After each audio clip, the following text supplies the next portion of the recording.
Hermanos míos, hoy quiero hablarles de algo que duele, que sangra en silencio dentro de muchos hogares católicos. Quiero hablarles de esos matrimonios que desde fuera parecen funcionar, que van a misa los domingos, que sonríen en las fotografías familiares, pero que por dentro están muriendo de a poco, asfixiándose en una soledad que no se atreven a nombrar. Quiero hablarles de ese dolor sordo que sienten cuando se acuestan cada noche al lado de alguien que se ha convertido en un extraño, de esa distancia que crece como un abismo invisible entre dos personas que un día se prometieron amor eterno ante el altar de Dios. Hoy voy a hablarles con toda la crudeza y toda la ternura que mi corazón sacerdotal puede dar sobre esos 8 errores devastadores que ocurren cuando un matrimonio vive con poca intimidad, porque he visto con mis propios ojos cómo la falta de cercanía verdadera destruye lo que Dios unió, cómo convierte el sacramento del matrimonio en una cárcel de soledades compartidas. Miren, yo llevo décadas escuchando confesiones, acompañando matrimonios en crisis, secando lágrimas de esposos que no entienden qué pasó con aquel amor que un día los hizo temblar de emoción. Y les puedo decir con total certeza que la inmensa mayoría de los problemas matrimoniales que veo no empiezan con una infidelidad, no empiezan con una discusión terrible, no empiezan con problemas económicos. No, hermanos. Empiezan mucho antes, en ese momento silencioso en que dos personas dejan de mirarse realmente a los ojos, dejan de tocarse con ternura, dejan de compartir sus miedos más profundos, dejan de ser vulnerables el uno con el otro, empiezan cuando la intimidad se evapora como el rocío de la mañana y nadie se da cuenta hasta que ya es demasiado tarde. La intimidad no es solo lo físico, aunque eso es importante y hablaremos de ello. La intimidad es ese espacio sagrado donde dos almas se encuentran desnudas, sin máscaras, sin defensas, donde pueden mostrarse débiles y ser acogidas, donde pueden confesar sus miedos y ser consoladas. Cuando esa intimidad se pierde, cuando dos esposos viven como compañeros de piso que comparten gastos y horarios, pero no comparten el corazón, se desata una serie de errores, de pecados incluso, que van carcomiendo los cimientos del matrimonio como la carcoma devora la madera. Y lo peor es que muchos ni siquiera se dan cuenta de que están cayendo en estos errores, porque se han acostumbrado a vivir en la superficie, a conformarse con una relación funcional pero vacía, a sobrevivir en lugar de vivir plenamente el sacramento que recibieron. Pero Dios no nos llamó a sobrevivir en el matrimonio, hermanos. Nos llamó a florecer en él, a convertirnos en imagen viva de su amor trinitario, a experimentar en la unión conyugal un anticipo del cielo. Y cuando perdemos esa intimidad profunda, estamos renunciando a lo más sagrado y hermoso que Dios quiso darnos en el matrimonio. Hoy voy a nombrar esos 8 errores, voy a ponerles nombre y apellido, voy a sacarlos a la luz para que ustedes puedan reconocerlos en sus propias vidas si están ahí. Porque solo lo que se nombra puede sanarse, solo lo que se reconoce puede transformarse. Voy a hablarles desde mi experiencia como pastor, desde el dolor que he visto en tantos rostros, desde las lágrimas que he recogido en mi estola durante tantas confesiones, pero también voy a hablarles desde la esperanza, porque he visto matrimonios resucitar de entre los muertos, he visto parejas que estaban al borde del divorcio reencontrarse y volver a enamorarse más profundamente que antes. He visto el poder sanador de Dios obrar milagros en corazones que parecían petrificados. Y si Dios lo hizo con ellos, puede hacerlo con ustedes. Así que les pido que me acompañen en este recorrido, que abran su corazón, que tengan el valor de mirarse al espejo y reconocer si alguno de estos errores está presente en su matrimonio, porque hay algo que quiero que entiendan desde el principio, algo fundamental que determinará si este mensaje transforma su vida o simplemente pasa como una información más. Y es esto, la falta de intimidad en el matrimonio. No es un problema menor, no es algo que pueda esperar, no es un tema secundario que puede resolverse después cuando tengamos más tiempo o más energía. La falta de intimidad es una herida mortal en el corazón del matrimonio. Es el principio del fin si no se atiende con urgencia. Es la puerta abierta por donde entran todos los males que destruyen familias. Y lo más terrible es que esta herida casi nunca duele de golpe, sino que va minando poco a poco, día tras día, hasta que un día despiertas y te das cuenta de que estás viviendo con un extraño, de que has perdido años preciosos de tu vida en una relación vacía, de que tus hijos están creciendo en un hogar donde no hay verdadero amor, sino solo apariencias. Por eso hoy les hablo con esta urgencia, con esta pasión, porque el tiempo que pierden es tiempo que nunca van a recuperar. Y las consecuencias de estos errores son devastadoras no solo para ustedes, sino para sus hijos y para las generaciones que vienen. El primer error que cometen los matrimonios con poca intimidad es la sustitución. ¿Saben qué es la sustitución? Es cuando dejan de buscar en su cónyuge lo que necesitan y empiezan a buscarlo en otras partes. Y antes de que piensen que me refiero solo a la infidelidad, déjenme decirles que la sustitución es mucho más sutil y está mucho más extendida de lo que imaginan. Es el hombre que en lugar de compartir sus preocupaciones con su esposa se refugia en el trabajo, en el alcohol, en los amigos, en el deporte, en cualquier cosa que lo distraiga de la soledad que siente en su propio hogar. Es la mujer que en lugar de buscar el cariño y la atención de su marido se vuelca completamente en los hijos, en las amigas, en las redes sociales, en las novelas o series que le dan la emoción que ya no encuentra en su relación. Y esto, hermanos, es tremendamente peligroso porque parece inofensivo al principio. Nadie puede criticarte por trabajar duro. Nadie puede decir que está mal ser una madre dedicada. Nadie te va a señalar por tener aficiones o amistades. Pero cuando estas cosas dejan de ser complementos de tu matrimonio y se convierten en sustitutos de la intimidad que deberías tener con tu esposo o esposa, estás cometiendo un error grave. Estás poniendo tiritas en una herida que necesita cirugía mayor. Estás anestesiando el dolor en lugar de curarlo. Y el problema es que esto crea un círculo vicioso terrible. Cuanto más sustituyes, menos intimidad tienes. Y cuanta menos intimidad tienes, más necesitas sustituir. Hasta que llega un punto en que ni siquiera recuerdas cómo era tener una conversación profunda con tu cónyuge, cómo era mirarse a los ojos y sentir esa conexión que los hacía sentir uno, cómo era el simple placer de estar juntos sin necesidad de distracciones. He visto esto miles de veces en mi ministerio. Matrimonios donde el esposo está casado con su empresa y la esposa está casada con sus hijos. Matrimonios donde ella busca en las amigas la comprensión emocional que su marido no le da y él busca en el fútbol o en los videojuegos la evasión que necesita para no enfrentar la frialdad de su hogar. Y lo más triste es que muchos ni siquiera se dan cuenta de que están sustituyendo porque se han convencido a sí mismos de que así son las cosas, de que esto es normal, de que la intimidad profunda era solo para el noviazgo y los primeros años de matrimonio. Pero eso es mentira, hermanos. Eso es una mentira del demonio que quiere destruir su matrimonio. La intimidad debería crecer con los años, debería profundizarse, debería convertirse en algo cada vez más rico y más hermoso a medida que se conocen mejor y comparten más vida juntos. San Juan Pablo II, en su Teología del Cuerpo, nos enseña que el ser humano solo puede encontrarse plenamente a sí mismo en el don sincero de sí mismo a otro. Y esto es especialmente verdad en el matrimonio, donde dos se convierten en una sola carne, donde la entrega mutua es el camino hacia la plenitud. Pero cuando sustituimos, cuando buscamos fuera lo que deberíamos buscar dentro, estamos rompiendo esa lógica del don. Estamos cerrando nuestro corazón a la persona que Dios nos dio precisamente para que en ella encontráramos nuestro complemento. Y aunque las sustituciones pueden dar un alivio temporal, nunca van a llenar ese vacío que solo tu cónyuge puede llenar, porque Dios diseñó el matrimonio de tal manera que los esposos se necesiten mutuamente, que sean remedio el uno para el otro, que sean el camino de santificación el uno del otro. Les voy a contar algo que me partió el corazón. Vino a verme una mujer de unos 50 años, elegante, aparentemente exitosa, con una familia que desde fuera se veía perfecta.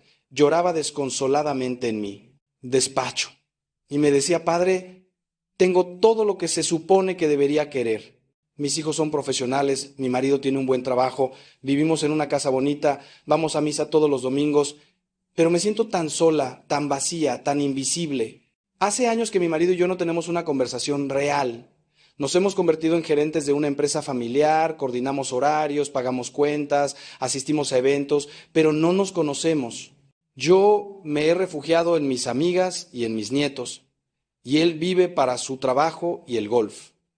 Y ahora me doy cuenta de que hemos desperdiciado 20 años de matrimonio, 20 años en los que podríamos haber sido felices de verdad, en los que podríamos haber construido algo hermoso, pero solo construimos una fachada perfecta con un interior completamente hueco. ¿Entienden la tragedia de esto, hermanos? No dejen que les pase lo mismo. El segundo error es la normalización de la distancia. Y esto es particularmente insidioso porque ocurre de manera tan gradual que no nos damos cuenta hasta que es demasiado tarde.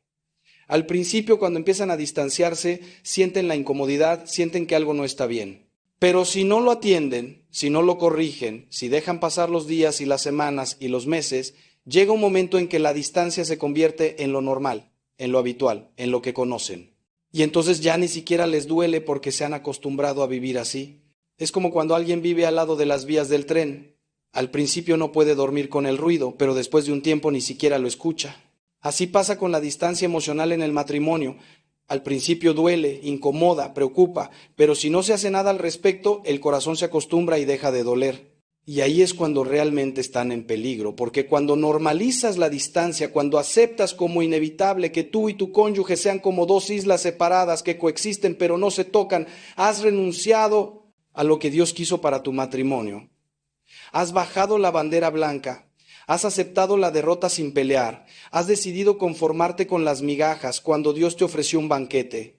Y lo más trágico es que muchas veces racionalizan esta normalización con excusas que suenan razonables. Es que ya llevamos muchos años juntos y es normal que se apague la pasión. Es que con el trabajo y los niños no queda tiempo para romanticismos. Es que así son todos los matrimonios después de cierto tiempo. Es que somos muy diferentes y ya aceptamos nuestras diferencias. Pero hermanos, escúchenme bien, no es normal vivir como extraños bajo el mismo techo. No es normal no poder hablar de lo que realmente sienten. No es normal acostarse cada noche sin un beso, sin una caricia, sin una palabra de cariño.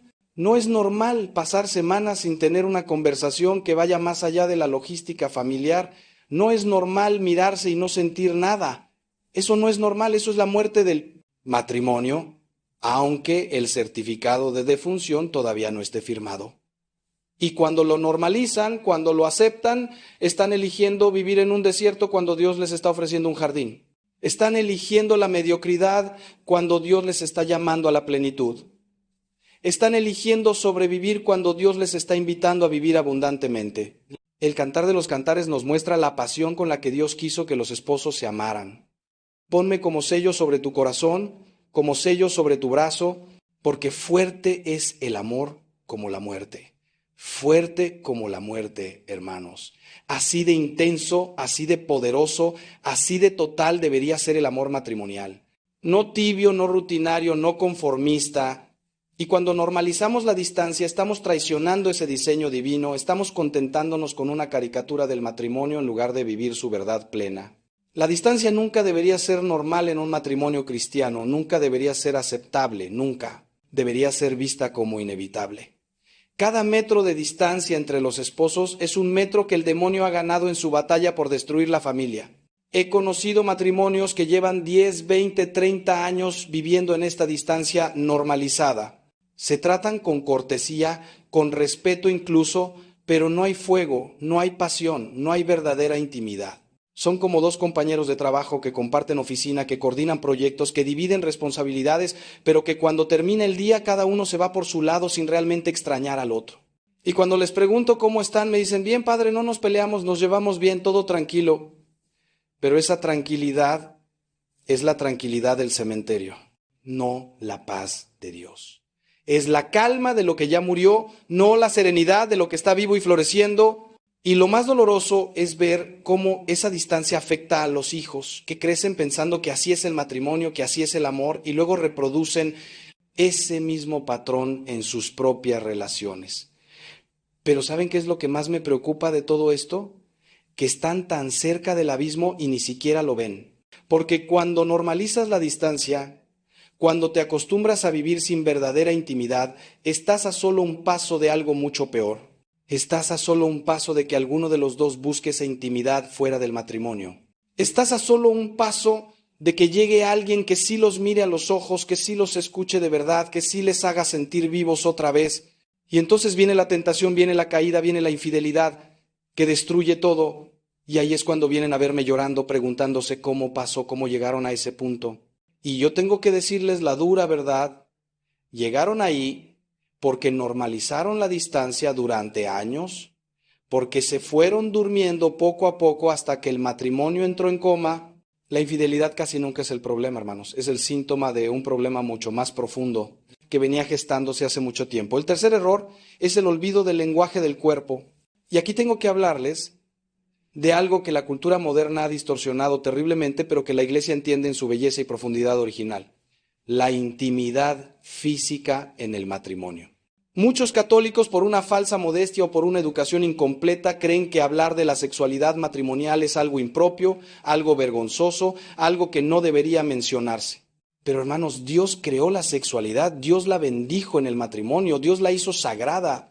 El cuerpo tiene un lenguaje que ninguna palabra puede reemplazar, un lenguaje de entrega total, de donación mutua, de comunión profunda. Y cuando ese lenguaje se olvida, cuando los esposos dejan de hablarlo, algo fundamental se pierde en el matrimonio. La intimidad física no es un extra opcional en el matrimonio, no es algo secundario que puede descuidarse sin consecuencias. Es parte constitutiva de la unión conyugal, es el sello corporal del pacto espiritual que hicieron ante Dios.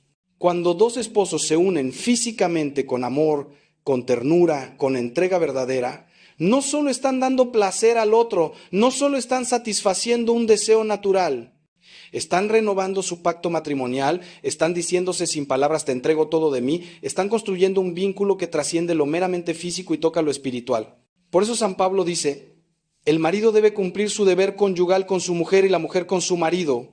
La mujer no tiene autoridad sobre su propio cuerpo, sino el marido.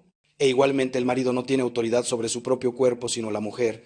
Pero en los matrimonios con poca intimidad, este lenguaje del cuerpo se va olvidando. Primero espacian las relaciones, luego las hacen mecánicas y rutinarias, luego dejan de darse caricias que no lleven necesariamente al acto conyugal, dejan de tomarse de la mano, de abrazarse, de besarse, y finalmente llegan a un punto donde casi no hay contacto físico entre ellos, donde cada uno duerme en su lado de la cama sin tocarse, donde pasan días o semanas sin un gesto de afecto físico. Y esto, hermanos, es gravísimo, porque el ser humano necesita el contacto físico, necesita sentirse deseado, necesita expresar con el cuerpo lo que a veces las palabras no alcanzan a decir. Cuando esto falta, se crea una herida profunda en el corazón, una sensación de rechazo, de no ser suficiente, de no ser atractivo para la persona que prometió amarte hasta la muerte. He escuchado confesiones de hombres que lloran porque sus esposas ya no quieren tener intimidad con ellos, que sienten que son un fastidio, una obligación desagradable. He escuchado a mujeres que me dicen con voz quebrada que hace meses o años que sus maridos no las tocan, que no las miran con deseo, que se sienten feas, viejas, invisibles, y en ambos casos veo el mismo dolor, el dolor de la soledad en medio del matrimonio, el dolor de tener un cuerpo que no es acogido por el otro, el dolor de no poder expresar con la totalidad de su ser el amor que todavía sienten o que quisieran sentir. Y muchas veces descubro que este olvido del lenguaje del cuerpo viene de heridas más profundas, de una educación represiva que les hizo creer que el sexo era sucio, de experiencias negativas del pasado, de complejos sobre el propio cuerpo, de cansancio crónico, de resentimientos no resueltos, pero también he visto matrimonios donde se ha recuperado este lenguaje y han vuelto a florecer. Parejas que después de años de sequedad han vuelto a descubrir la belleza de la intimidad física, que han aprendido a comunicarse con sus cuerpos, que han entendido que darse al otro físicamente es una forma de oración, una forma de decir sí al diseño de Dios para el matrimonio. La teología del cuerpo que nos enseñó San Juan Pablo II es revolucionaria en este sentido. Nos muestra que nuestros cuerpos no son instrumentos para usar, sino dones para entregar. Que la sexualidad no es algo de lo que avergonzarse, sino algo que celebrar en el contexto del amor conyugal fiel y abierto a la vida. Cuando recuperan este entendimiento, cuando vuelven a hablarse con el lenguaje del cuerpo, muchas otras cosas se sanan también en el matrimonio. El cuarto error es la acumulación de resentimientos no expresados. Y esto, hermanos, es como un veneno que va matando el amor lentamente. En los matrimonios con poca intimidad, las personas dejan de comunicar lo que realmente sienten, lo que les duele, lo que necesitan. Y esas emociones no desaparecen simplemente porque no las expresen, no se evaporan mágicamente. No, se quedan dentro, se acumulan, se fermentan, se convierten en resentimiento. Cada pequeña herida que no se sana, cada decepción que no se comparte, cada expectativa frustrada que se guarda en silencio, es una gota más en el vaso que eventualmente se desbordará. Y lo terrible es que muchas veces ni siquiera son cosas grandes, sino pequeñeces del día a día que al acumularse se vuelven enormes. Es el marido que nunca ayuda con las tareas de la casa y la esposa que va tragándose su frustración día tras día hasta que le tiene resentimiento por todo lo que hace o deja de hacer. Es la esposa que siempre critica o menosprecia y el marido que va construyendo un muro emocional alrededor de su corazón para protegerse.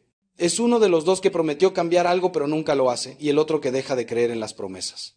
es la falta de detalles, la ausencia de palabras de afirmación, el olvido de fechas importantes, la falta de atención cuando el otro habla. Son mil y una cosas pequeñas que cuando no se hablan, cuando no se procesan juntos, cuando no se perdonan y se sueltan, se van apilando como ladrillos en un muro que termina separándolos completamente. Y lo peor es que el resentimiento es engañoso porque te hace sentir justificado. Te convences a ti mismo de que tienes razón en estar molesto, de que el otro realmente es culpable, de que mereces ese enojo que guardas. Pero hermanos, escuchen esto con atención, el resentimiento nunca está justificado, nunca es un lugar donde puedan habitar como cristianos. El resentimiento es incompatible con el amor, porque el amor no lleva cuentas del mal, como dice San Pablo. El amor perdona 70 veces 7, el amor cubre multitud de pecados, el amor no se regocija con la injusticia, sino que todo lo excusa, todo lo cree, todo lo espera, todo lo soporta. Cuando acumulan resentimientos, cuando llevan cuentas mentales de todo lo que el otro hizo mal y todo lo que ustedes aguantaron, han dejado de amar y han empezado a convertirse en jueces que condenan. He visto matrimonios donde después de 20 o 30 años uno de los esposos todavía saca a relucir cosas que el otro hizo décadas atrás, heridas que nunca se sanaron porque nunca se hablaron realmente, nunca se perdonaron de corazón, nunca se soltaron. Y es terrible ver cómo viven atados a ese pasado, incapaces de disfrutar el presente, porque están constantemente reviviendo viejas heridas, constantemente buscando evidencia de que el otro no ha cambiado, constantemente esperando el momento para decir, ¿ves? Sabía que volverías a hacer lo mismo. Y en esa dinámica no hay espacio para la intimidad, no hay espacio para la vulnerabilidad, no hay espacio para el encuentro genuino. Porque todo está contaminado por las cuentas pendientes, por los rencores guardados, por las venganzas sutiles que uno le cobra al otro. La única manera de romper este ciclo mortal es aprender a hablar, aprender a expresar las heridas cuando todavía están frescas, antes de que se infecten y se vuelvan resentimiento. Y aprender también a perdonar de verdad, no ese perdón de labios que dice, te perdono, pero sigue guardando el agravio en el corazón, sino el perdón que imita a Cristo, que borra el pecado y no lo recuerda más. Jesús desde la cruz dijo, Padre, perdónalos porque no saben lo que hacen. No dijo, Padre, haz que paguen por esto. No dijo, Padre, acuérdate de esto cuando los juzgues. Los perdonó completamente, los excusó completamente. Y esa es la medida del perdón que deberíamos tener en el matrimonio. Cuando uno de los esposos se equivoca, cuando hiere al otro, necesita encontrar no un juez que lo condene y lleve cuentas, sino un corazón misericordioso que lo perdona y le da la oportunidad de empezar de nuevo. Ahora quiero que se pregunten algo con toda honestidad. ¿Qué resentimientos están acumulando ustedes? ¿Qué cuentas están llevando mentalmente de lo que su cónyuge ha hecho mal? ¿Qué heridas del pasado siguen sin sanar porque nunca las hablaron realmente? Porque si no las sacan a la luz, si no las procesan con humildad y amor, si no las perdonan de corazón, esos resentimientos van a seguir envenenando su matrimonio hasta que no quede nada vivo en él. Y créanme, he visto demasiados matrimonios morir de esta muerte lenta y dolorosa. El quinto error es la pérdida de la comunicación profunda. Y aquí tengo que hacerles una distinción importante, porque muchos esposos me dicen, pero padre, nosotros sí hablamos todos los días, y cuando les pregunto de qué hablan me dicen, de los niños, del trabajo, de las cuentas que hay que pagar, de la agenda de la semana, de lo que hay que hacer en la casa, y yo les digo, eso no es comunicación profunda. Eso es coordinación logística. Están hablando como socios de una empresa familiar, como compañeros de equipo que organizan estrategias, pero no están comunicándose como esposos, no están compartiendo sus almas. La comunicación profunda es otra cosa completamente diferente. Es hablar de lo que sienten, de lo que temen, de lo que sueñan, de lo que les duele, de lo que les hace felices, de sus dudas de fe, de sus luchas espirituales, de sus vulnerabilidades más íntimas. Es poder decirle a tu esposo o esposa, hoy me sentí fracasado en el trabajo y tengo miedo de no ser suficiente. O me siento sola aunque estés a mi lado y no sé cómo decírtelo sin que te enojes. O extraño la conexión que teníamos antes y me pregunto si todavía me amas como antes. O estoy luchando con una tentación y necesito que ores por mí. Esa es comunicación profunda, hermanos. Esa es la intimidad emocional y espiritual que hace que dos personas realmente se conozcan, realmente se encuentren, realmente se conviertan en uno. Pero en los matrimonios con poca intimidad, este tipo de conversaciones han desaparecido hace tiempo. Se han vuelto expertos en hablar de todo lo externo, de todo lo superficial, de todo lo seguro, pero han perdido la capacidad o el valor de hablar de lo que realmente importa. Y esto sucede por varias razones. A veces es miedo al rechazo. Si le muestro mi debilidad, si le confieso mis inseguridades, va a pensar menos de mí, me va a ver como alguien débil. Otras veces es porque ya intentaron comunicarse profundamente en el pasado y fueron minimizados, juzgados o ridiculizados y aprendieron que era más seguro mantener las cosas superficiales. Otras veces es simple pereza, porque la comunicación profunda requiere tiempo, requiere energía, requiere estar presente de verdad y no solo físicamente. Y en nuestra cultura de la distracción constante, donde todos están pegados a sus teléfonos, donde la televisión está siempre encendida, donde hay 1000 cosas que hacer, es muy fácil evitar esas conversaciones profundas que nos hacen sentir vulnerables. Pero escuchen esto, sin comunicación profunda no hay verdadera intimidad. Punto. Pueden vivir juntos 50 años, pueden criar hijos juntos, pueden construir un patrimonio juntos, pero si no se comunican profundamente, si no comparten lo que realmente son en su interior, son dos extraños que coexisten pero no se conocen. Y esto es una tragedia porque el matrimonio es el lugar donde deberían poder ser completamente ustedes mismos, donde deberían poder quitarse todas las máscaras que usan en el mundo y ser acogidos en su verdad más desnuda. Es el lugar donde sus debilidades deberían encontrar compasión, donde sus miedos deberían encontrar consuelo, donde sus sueños deberían encontrar apoyo. Pero cuando pierden la comunicación profunda, todo eso se pierde también. Los proverbios nos dicen, en el corazón del hombre hay muchos proyectos, pero solo se realiza el designio del Señor. Y parte de ese designio del Señor para el matrimonio es que los esposos sean compañeros no solo de camino, sino de alma, que se ayuden mutuamente a discernir los proyectos del corazón, a distinguir lo que viene de Dios de lo que viene del ego, a crecer en santidad juntos.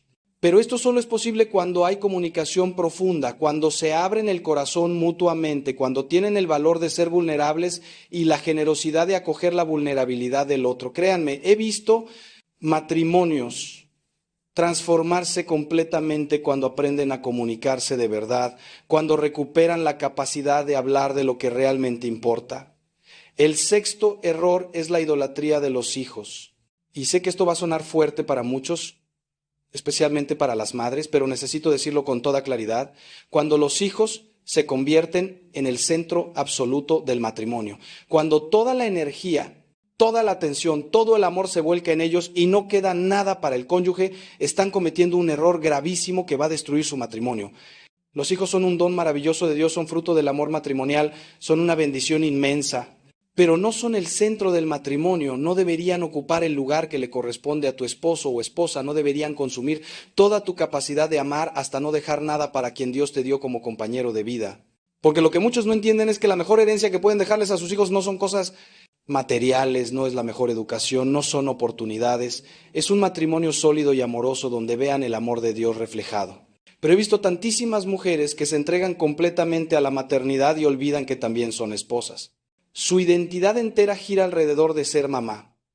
Mamá de Pedrito, mamá de Anita, organizadora de actividades infantiles, cocinera de menús especiales, chofer de 1000 actividades extraescolares, supervisora de tareas. Y el esposo queda relegado a un papel secundario, a alguien que básicamente está ahí para proveer económicamente y ayudar con lo que ella le diga, pero con quien ya no hay verdadera intimidad, porque toda la energía emocional, física y espiritual de la mujer está volcada en los niños. Y cuando el marido se queja, cuando dice que se siente solo, que le extraña, que quisiera tener tiempo a solas con ella se ofende y le dice que es egoísta, que no entiende lo demandantes que son los niños, que ya habrá tiempo para ellos cuando los hijos crezcan. Pero hermanos, cuando los hijos crezcan y se vayan de casa, ¿qué les va a quedar? Si durante 20 años su matrimonio giró solo alrededor de los hijos, si dejaron morir la intimidad entre ustedes porque todo era para los niños, cuando los niños se vayan van a quedarse mirándose dos extraños que ya no tienen nada en común, que ya no saben cómo relacionarse entre sí, que han perdido todo lo que los unía fuera de la crianza, y entonces viene la crisis del nido vacío. Vienen los divorcios de parejas que llevaban 30 años casadas, viene la depresión de la mujer que ya no sabe quién es porque su identidad entera estaba atada a ser madre de niños pequeños. He visto esto una y otra vez. Y es desgarrador porque es totalmente prevenible si solo entienden que el orden correcto es primero Dios, luego el cónyuge, luego los hijos. Y esto no significa descuidar a los hijos, no significa ser malos padres. Al contrario, significa entender que la relación matrimonial es el fundamento sobre el cual se construye la familia y que si ese fundamento se debilita, toda la estructura familiar se tambalea. Los hijos se benefician inmensamente cuando ven que papá y mamá se aman, se respetan, se buscan, se dan tiempo el uno al otro. Se benefician cuando ven que no son el centro del universo, que papá y mamá tienen una relación que les pertenece solo a ellos y que es sagrada. Esto les da seguridad, les enseña sobre las prioridades correctas, les muestra un modelo saludable de matrimonio que podrán imitar en sus propias vidas. Pero cuando los hijos se convierten en ídolos, cuando todo gira alrededor de ellos, se vuelven inseguros, demandantes, manipuladores. Aprenden que mamá siempre va a elegirlos a ellos por encima de papá, o viceversa. Aprenden que pueden triangular, que pueden dividir para conquistar. Y crecen con un modelo distorsionado de lo que debería ser un matrimonio.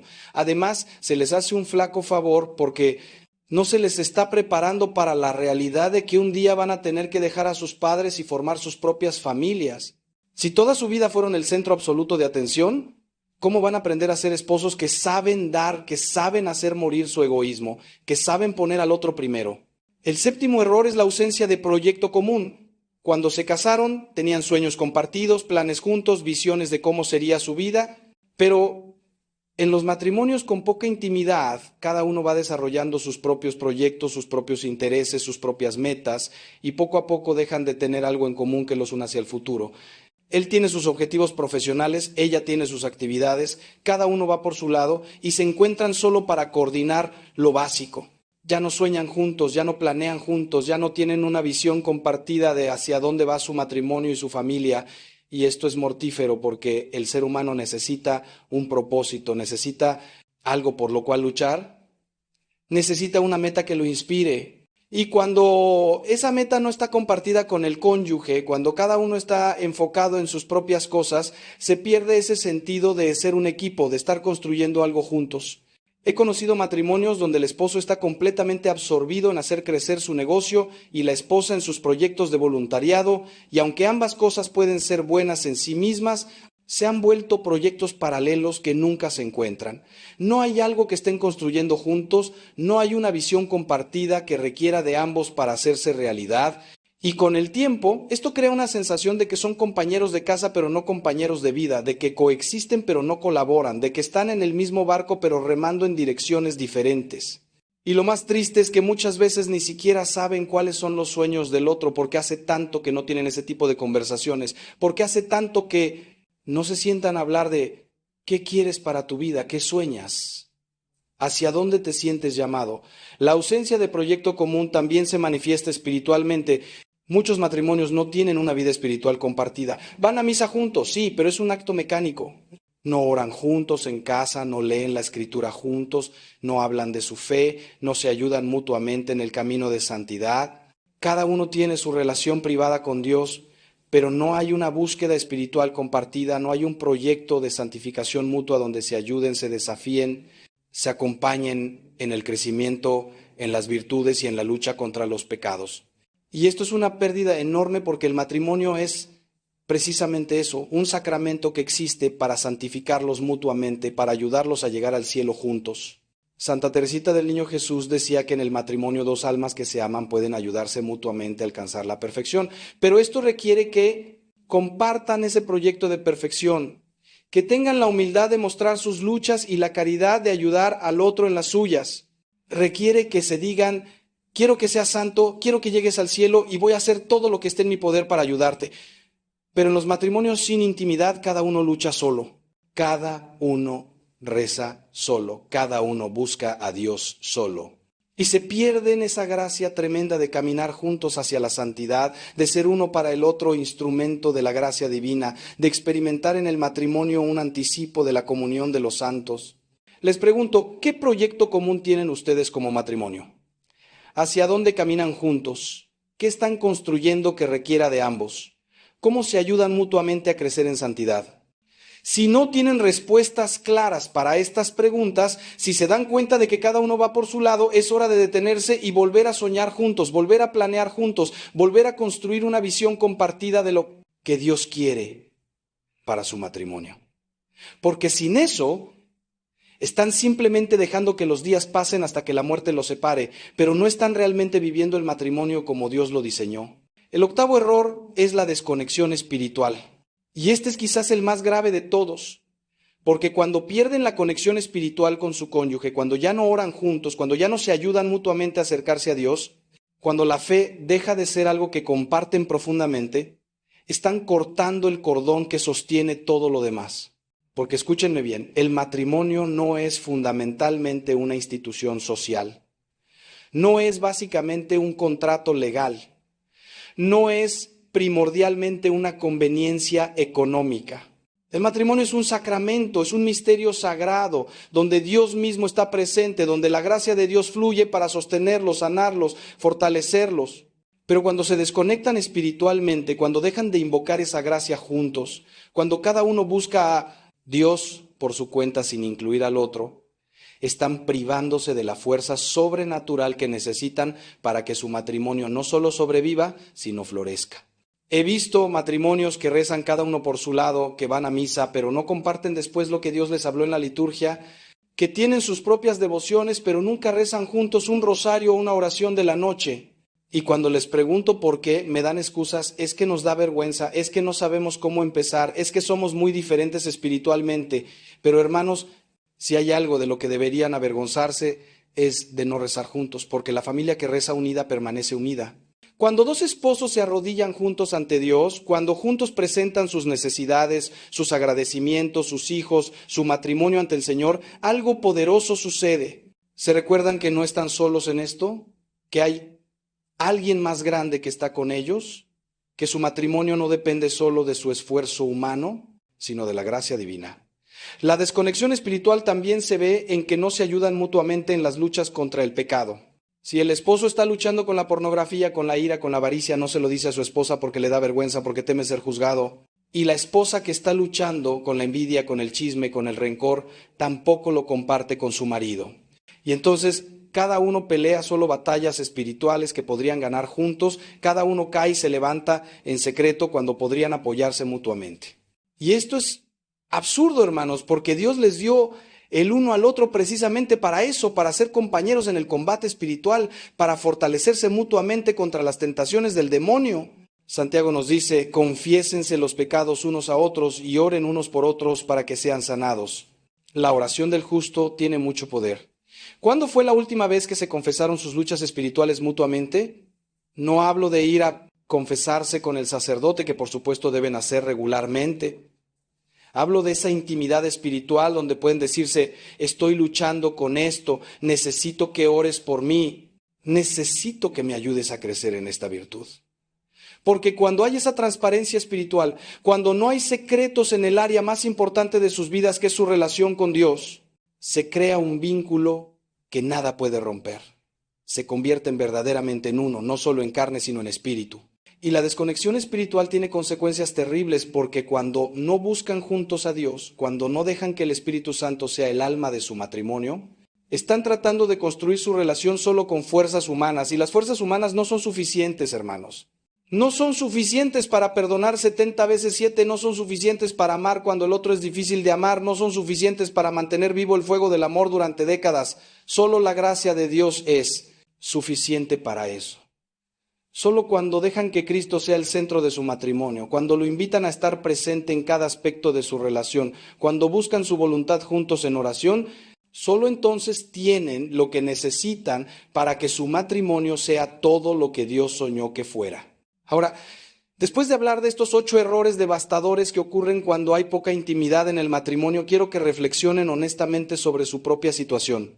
¿Cuántos de estos errores están presentes en su matrimonio? ¿Están sustituyendo la intimidad con otras cosas? ¿Han normalizado la distancia? ¿Han olvidado el lenguaje del cuerpo? ¿Están acumulando resentimientos? ¿Han perdido la comunicación profunda? ¿Han idolatrado a los hijos? ¿Les falta un proyecto común? ¿Están desconectados espiritualmente? Sean honestos consigo mismos, porque el primer paso para sanar es reconocer que hay un problema. No pueden curar una herida que niegan que existe. No pueden arreglar algo que insisten que está bien cuando claramente no lo está. Y quiero que sepan algo, no están solos en esto. La inmensa mayoría de los matrimonios pasan por temporadas de poca intimidad, por crisis donde la distancia se instala y parece que ya no hay salida, pero hay esperanza, hermanos. Siempre hay esperanza cuando está Dios de por medio. He visto matrimonios al borde del divorcio reconciliarse y volver a enamorarse. He visto parejas que no se hablaban hace meses volver a comunicarse profundamente. He visto esposos que ya no se tocaban redescubrir la belleza de la intimidad física. He visto el poder de la gracia de Dios obrar milagros en relaciones que parecían muertas. Y si Dios lo hizo con ellos, puede hacerlo con ustedes. No importa cuánto tiempo lleven en esta situación, no importa qué tan profunda sea la herida, no importa cuántos de estos errores estén cometiendo, Dios puede sanar, Dios puede restaurar, Dios puede hacer nuevas todas las cosas, pero necesitan hacer su parte. Necesitan tener el valor de enfrentar la verdad de su situación, de dejar de fingir que todo está bien cuando no lo está. Necesitan humillarse ante Dios y ante su cónyuge, reconocer sus errores, pedir perdón por las veces que han fallado. Necesitan tomar decisiones concretas para cambiar, para reconstruir la intimidad que se ha perdido. Y esto no va a ser fácil, no va a suceder de la noche a la mañana. Va a requerir esfuerzo, va a requerir tiempo, va a requerir morir a su orgullo y a su comodidad. Pero vale la pena, hermanos, vale cada sacrificio, cada momento incómodo, cada conversación difícil. Porque lo que está en juego no es solo su felicidad personal, es su salvación eterna y la de su cónyuge, es el bienestar de sus hijos, es el testimonio que dan al mundo de lo que es el amor verdadero. Quiero compartirles algo que he aprendido en todos mis años de ministerio. La intimidad no se recupera con grandes gestos ocasionales, se recupera con pequeñas acciones consistentes. No necesitan un viaje romántico a París para reconectar, aunque sí pueden hacerlo, maravilloso. Lo que necesitan es sentarse a desayunar juntos y realmente conversar sobre cómo se sienten. Necesitan darse un abrazo largo cuando llegan del trabajo en lugar de solo un saludo distraído. Necesitan tomarse de la mano mientras caminan, necesitan mirarse a los ojos cuando hablan, necesitan apagar el televisor y el celular y dedicarse tiempo de calidad. Necesitan hacer pequeños actos de servicio y amor cada día. Necesitan decirse te amo y te perdono con frecuencia. Necesitan orar juntos aunque sea 5 minutos antes de dormir. Son estas pequeñas cosas, hechas consistentemente día tras día, las que reconstruyen la intimidad. Es como cuando cuidan un jardín, no lo riegan una vez al año con una manguera de bomberos y esperan que florezca. Lo riegan un poquito cada día, le quitan las malas hierbas regularmente, lo exponen al sol, lo abonan con paciencia. Y poco a poco, con constancia, el jardín florece. Así es con el matrimonio. Tienen que cuidarlo día a día, con acciones pequeñas pero consistentes, de amor, de perdón, de servicio, de búsqueda mutua. Y si hacen esto, si perseveran, van a ver cómo la intimidad vuelve a crecer, cómo la distancia se acorta, cómo vuelven a sentirse conectados, cómo vuelven a ser uno. Quiero hablarles también de la importancia de buscar ayuda cuando la necesiten. Muchos católicos tienen vergüenza de ir a consejería matrimonial o terapia, como si admitir que necesitan ayuda fuera un fracaso. Pero hermanos, buscar ayuda es un acto de humildad y de amor. Es reconocer que solos no pueden, que necesitan la sabiduría de alguien que los acompañe, que les dé herramientas, que les muestre sus puntos ciegos. No hay nada de malo en buscar a un buen consejero matrimonial católico que entienda el sacramento del matrimonio y pueda guiarlos desde la fe. No hay nada de malo en asistir a un retiro para matrimonios donde puedan dedicar un fin de semana completo a reconectar. No hay nada de malo en leer libros sobre el matrimonio cristiano y poner en práctica lo que aprenden.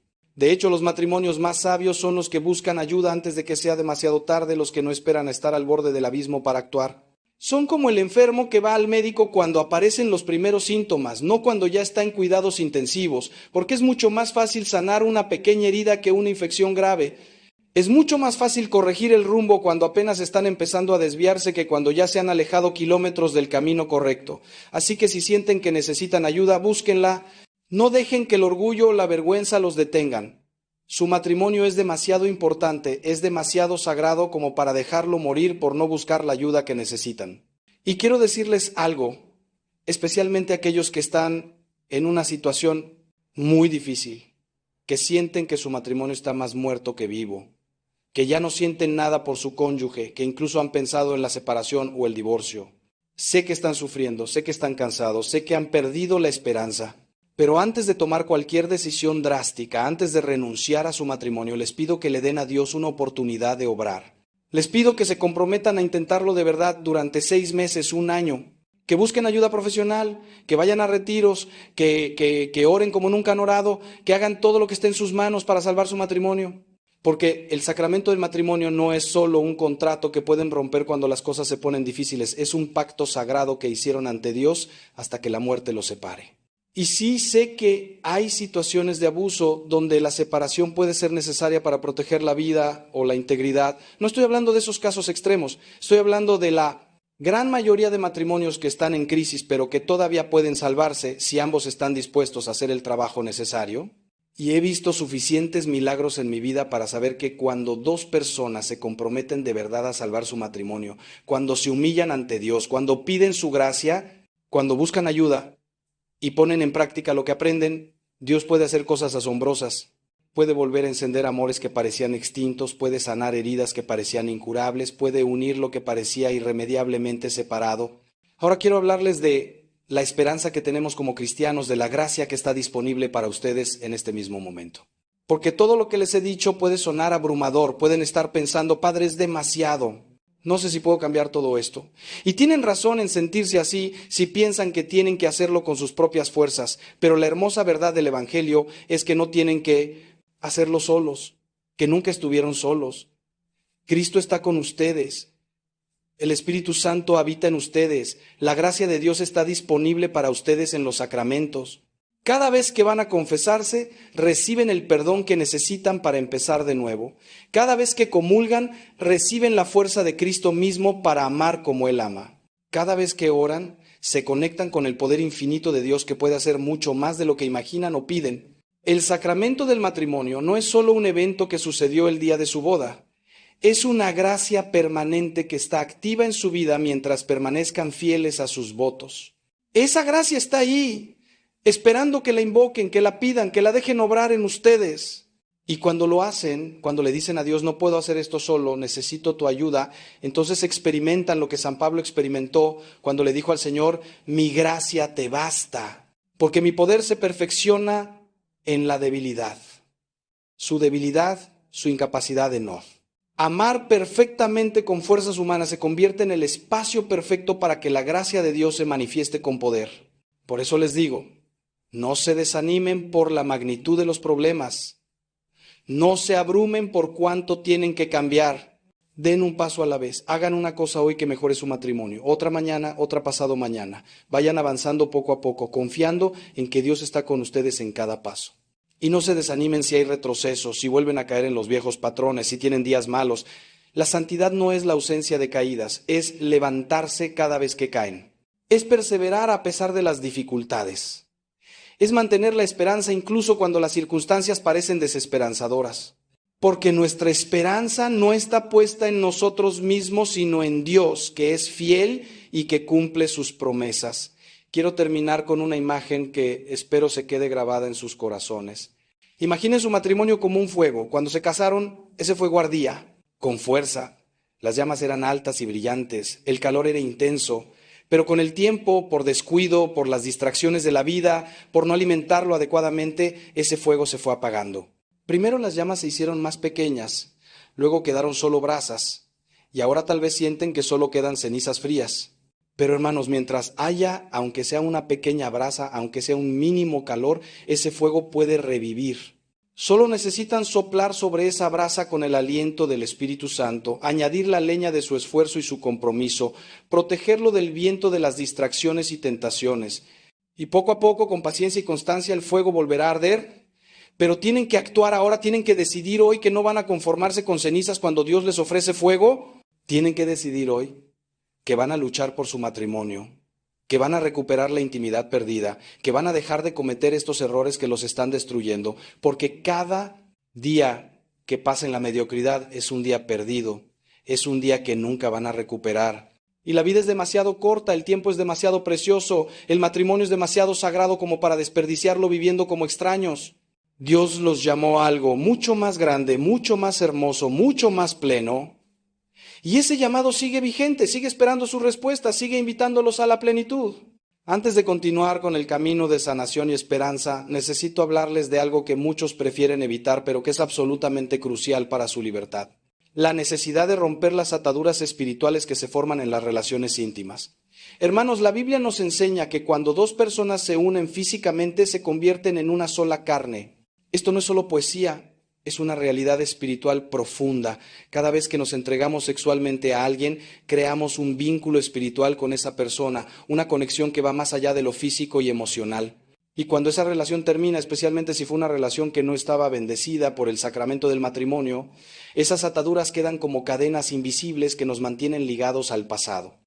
He conocido a personas que llevan años separadas de sus exparejas, que incluso ya están en nuevas relaciones o matrimonios, pero que siguen experimentando pensamientos intrusivos sobre esa persona del pasado, sueños recurrentes, una incapacidad inexplicable de avanzar completamente.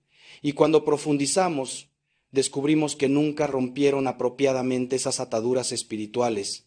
Es como tratar de correr una carrera con cadenas en los tobillos. Puedes moverte, pero nunca con la libertad completa que Dios quiere para ti. Por eso es tan importante, cuando terminan una relación, especialmente una donde hubo intimidad sexual, buscar liberación espiritual mediante la oración, el sacramento de la reconciliación y, en algunos casos, oraciones específicas de renuncia y liberación que un sacerdote puede guiarlos a hacer. San Pablo nos advierte en su primera carta a los Corintios: huid de la fornicación. Cualquier otro pecado que el hombre cometa está fuera del cuerpo, mas el que fornica contra su propio cuerpo peca. ¿Por qué es el pecado sexual diferente? Porque involucra nuestro cuerpo de una manera que otros pecados no lo hacen, porque crea vínculos que otros pecados no crean, porque tiene consecuencias espirituales que perduran mucho después de que el acto físico ha terminado. Y necesitamos tomar en serio estas consecuencias si queremos experimentar verdadera libertad. No podemos simplemente decidir olvidar y seguir adelante. Necesitamos la gracia sacramental, necesitamos el poder de la sangre de Cristo para romper esas cadenas. Cuando vengan a confesarse, cuando busquen sanación de una relación pasada, sean completamente honestos sobre la naturaleza de esa relación. No minimicen los pecados sexuales, no los omitan por vergüenza. El confesionario es un hospital para pecadores, no un museo para santos. El sacerdote no está ahí para juzgarlos, sino para mediar el perdón y la sanación de Cristo.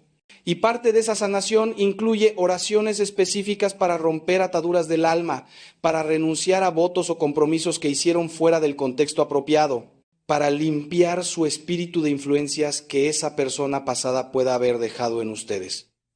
Es un proceso de liberación espiritual que es tan importante como la sanación emocional. También quiero hablarles sobre algo que veo con creciente frecuencia: el uso de las redes sociales y la tecnología en las relaciones, y cómo estas herramientas, que pueden ser útiles, se han convertido en instrumentos de destrucción para muchas parejas. Hermanos, vivimos en una era donde podemos estar constantemente conectados con cualquier persona en el mundo, y esta conexión constante ha creado tentaciones y problemas que generaciones anteriores nunca enfrentaron. He visto relaciones destruidas por mensajes inapropiados, por coqueteos en redes sociales, por pornografía accesible con un solo clic, por la obsesión enfermiza de revisar el teléfono de la pareja, por comparar constantemente la propia relación con las imágenes perfectas pero falsas que otros proyectan en Instagram o Facebook. Si están en una relación o cuando entren en una futura, necesitan establecer límites saludables con la tecnología. Esto significa no mantener conversaciones emocionales o íntimas con personas del sexo opuesto que no sean su pareja. Significa no buscar validación o atención de extraños en línea. Significa ser completamente transparentes con su pareja sobre sus interacciones digitales. Significa, si es necesario, darle a su pareja acceso a sus dispositivos porque no tiene nada que ocultar. Y significa limitar el tiempo en redes sociales para poder invertir en conexión real, cara a cara, con las personas que realmente importan en su vida. La tecnología debería ser una herramienta que sirve a sus relaciones, no un amo que las domina y las destruye. He visto el daño devastador que la pornografía ha causado en innumerables relaciones y matrimonios. Hombres que ya no pueden conectarse íntimamente con sus esposas porque sus mentes han sido entrenadas por imágenes degradantes. Mujeres que se sienten inadecuadas, no deseadas, traicionadas porque sus esposos prefieren una pantalla a su presencia. Y lo más trágico es que muchos cristianos que nunca se involucrarían en adulterio físico piensan que ver pornografía es un pecado menor, una debilidad inofensiva. Pero Jesús fue claro, cualquiera que mira a una mujer para codiciarla ya adulteró con ella en su corazón.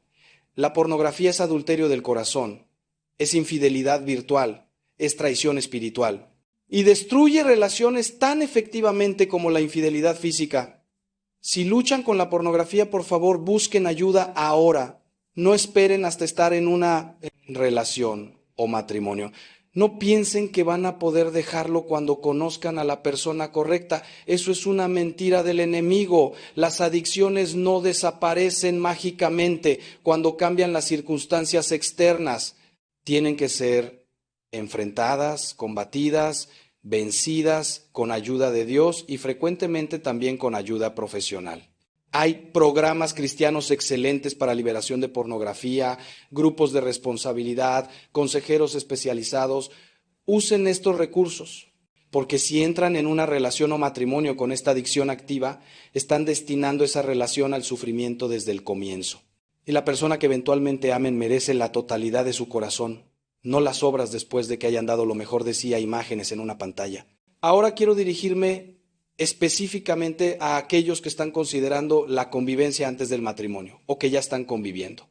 Sé que esta práctica se ha normalizado tremendamente en nuestra sociedad. Sé que muchos la ven como un paso lógico, como una manera de probar si son compatibles antes de hacer el compromiso permanente del matrimonio. Sé que muchos cristianos bien intencionados han caído en esto, racionalizándolo de diversas maneras, pero necesito decirles la verdad con claridad.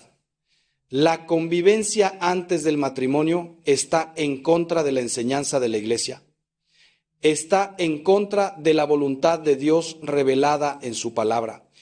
Y estadísticamente, en lugar de fortalecer las probabilidades de un matrimonio exitoso, las debilita significativamente. Los estudios muestran consistentemente que las parejas que conviven antes del matrimonio tienen tasas más altas de divorcio, niveles más bajos de satisfacción matrimonial y mayor incidencia de infidelidad que aquellas que esperaron hasta el matrimonio. ¿Por qué? Porque la convivencia es fundamentalmente una declaración de quiero los beneficios del matrimonio sin hacer el compromiso del matrimonio. Quiero probar esto, pero con una puerta de salida fácil. Es construir una relación sobre la base de la desconfianza y la falta de compromiso, y esa base débil inevitablemente afecta todo lo que se construye sobre ella. El matrimonio requiere un salto de fe, un compromiso incondicional de estoy contigo sin importar qué, hasta que la muerte nos separe.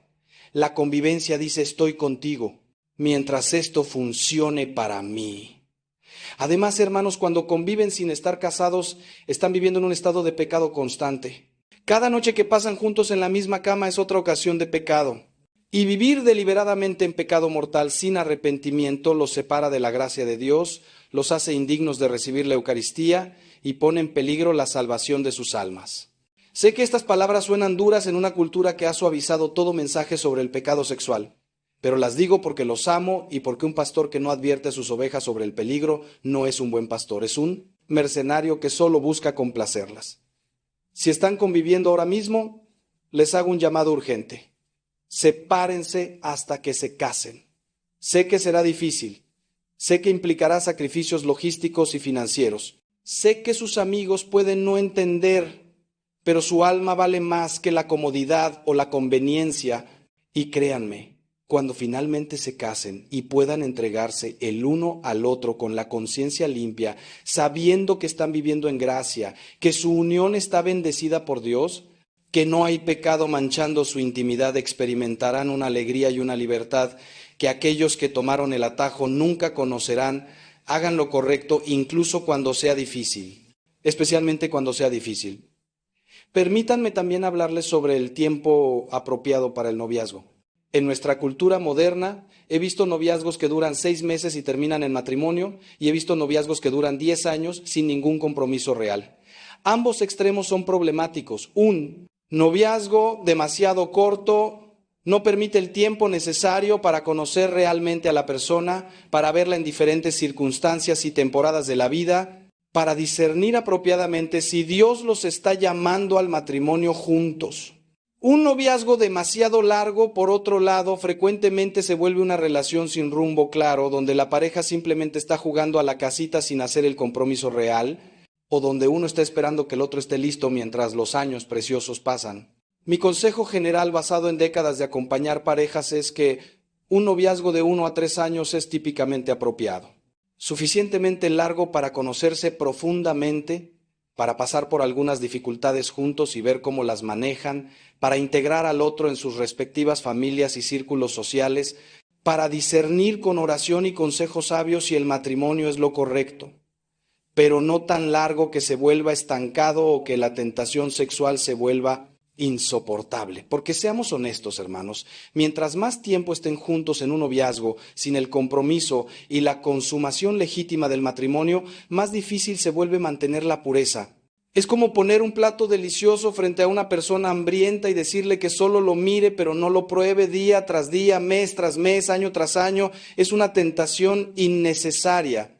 Si han estado en un noviazgo por más de 3 años y aún no hay planes concretos de matrimonio, necesitan tener una conversación seria. O la relación avanza hacia el matrimonio con un plan y una fecha clara, o probablemente no es la relación correcta. No desperdicien años preciosos de su vida en una relación que no va a ninguna parte. Esto es especialmente importante para las mujeres que desean tener hijos, porque su fertilidad tiene un límite de tiempo que los hombres no tienen. No es justo que un hombre mantenga a una mujer en un noviazgo indefinido mientras ella pasa sus años más fértiles esperando un compromiso que nunca llega. Si un hombre verdaderamente ama a una mujer y siente que es la indicada, hará el compromiso.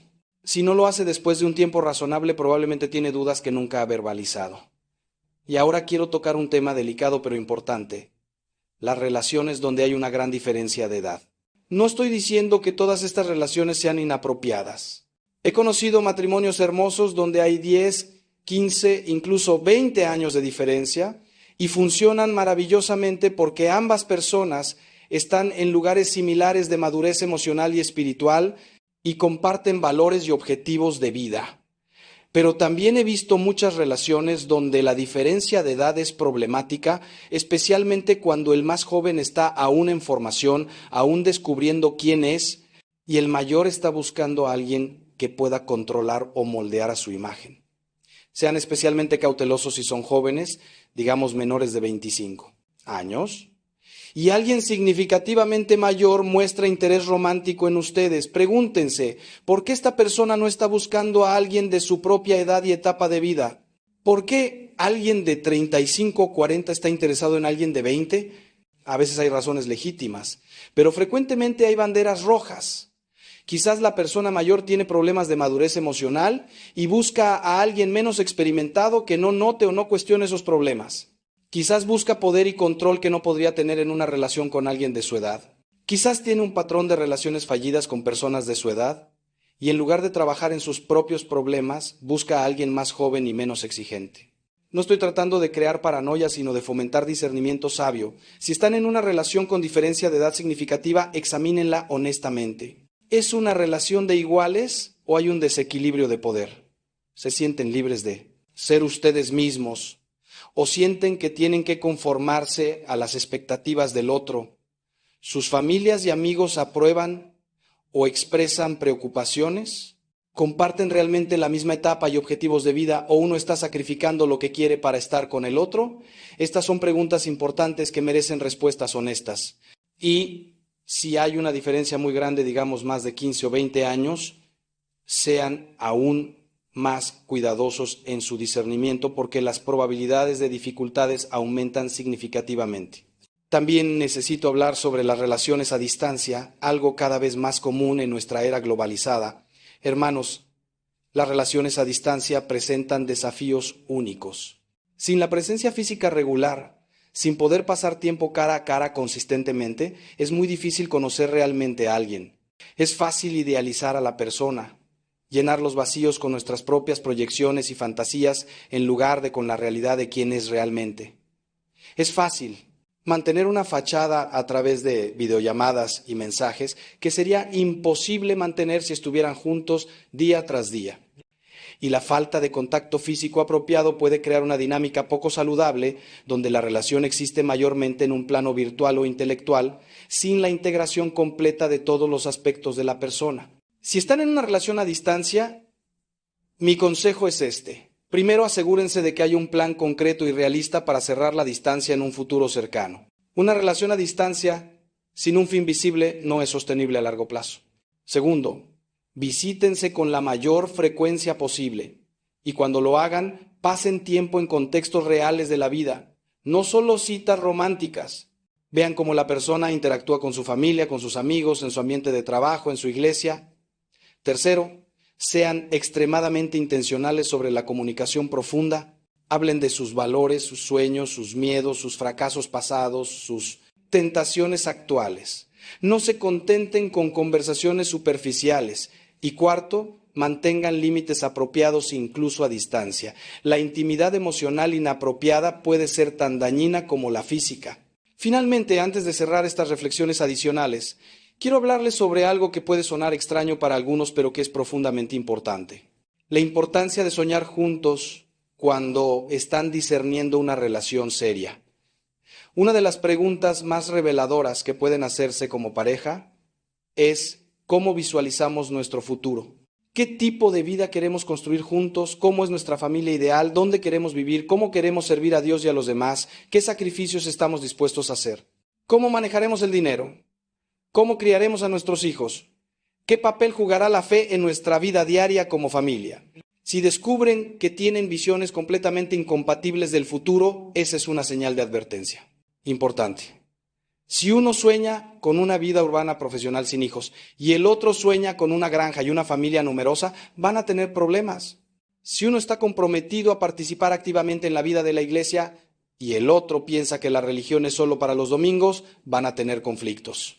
Si uno valora la estabilidad financiera y el ahorro y el otro es un tomador de riesgos que quiere aventuras sin importar el costo, van a chocar. Estas no son diferencias triviales que el amor superará mágicamente. Son incompatibilidades fundamentales que causarán fricción constante. Por supuesto, no necesitan estar de acuerdo en absolutamente todo. Alguna diversidad en perspectivas y preferencias es saludable y enriquecedora. Pero en las áreas fundamentales, los valores centrales, la dirección general de la vida, necesitan estar alineados. Necesitan estar remando en la misma dirección, no tirando en direcciones opuestas. Y la única manera de descubrir si están alineados es teniendo estas conversaciones profundas antes de hacer un compromiso permanente. No supongan, no asuman que todo se resolverá después del matrimonio. No ignoren las diferencias esperando que desaparezcan. Hablen de ellas abierta y honestamente ahora y si descubren que son irreconciliables, tengan el valor de reconocerlo antes de ir más lejos. Mis queridos hermanos, llegamos al final de esta reflexión, pero espero que sea solo el comienzo de una transformación en sus matrimonios. Los he confrontado con 8 errores duros, 8 realidades dolorosas que muchos están viviendo. Pero lo he hecho no para condenarlos, sino para liberarlos, no para hacerlos sentir mal, sino para despertarlos, no para quitarles esperanza, sino para mostrarles que hay un camino mejor, porque los amo con el amor de Cristo, porque me duele ver matrimonios destruirse cuando podrían florecer, porque sé por experiencia que cuando un matrimonio sana, toda una familia sana, toda una comunidad se beneficia.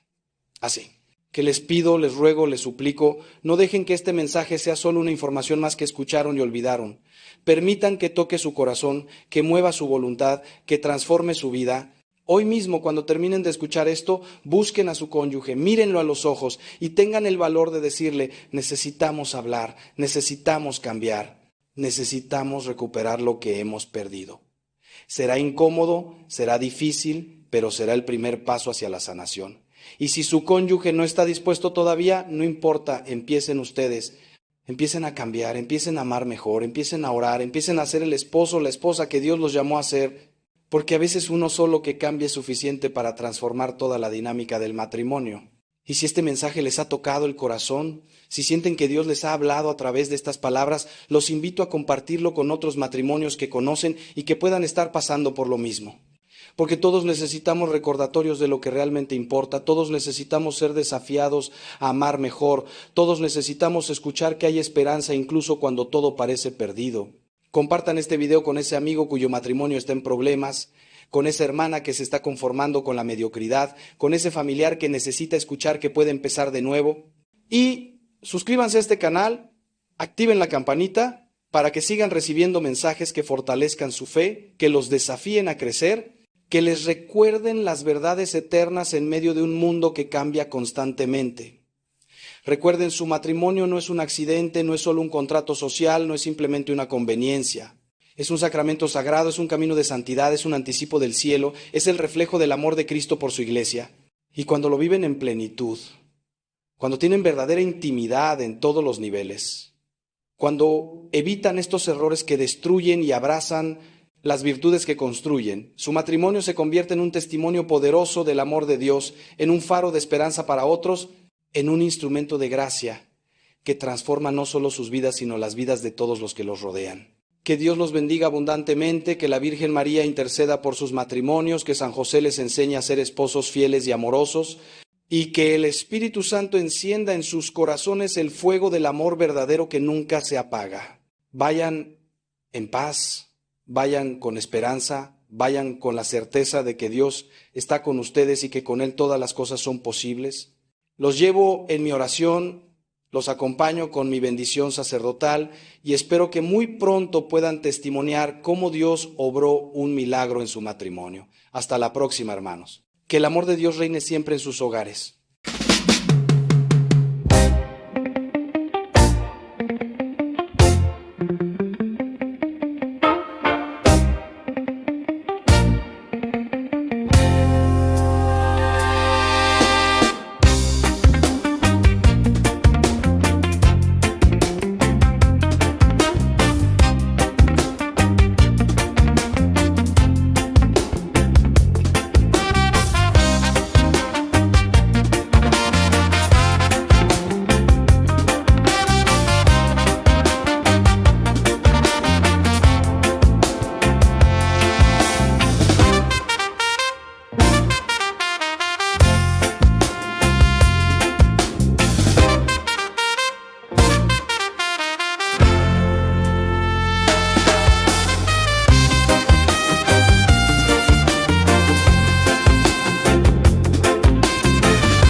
Supe que eras para mí una chispa divina, un faro en mi vivir. Tu amor sagrado me hace revivir. Amor sagrado, luz en mi sendero.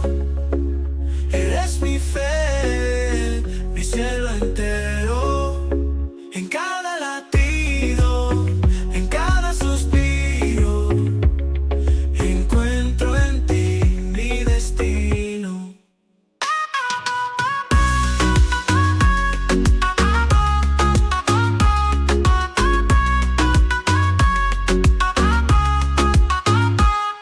Tus ojos, espejos de mi alma, en tu abrazo encuentro la calma. Eres mi refugio, mi paz, mi verdad. En ti descubrí la eternidad. Amor sagrado, luz en mi sendero. Eres mi fe, mi cielo entero. En cada latido, en cada suspiro, encuentro en ti mi destino.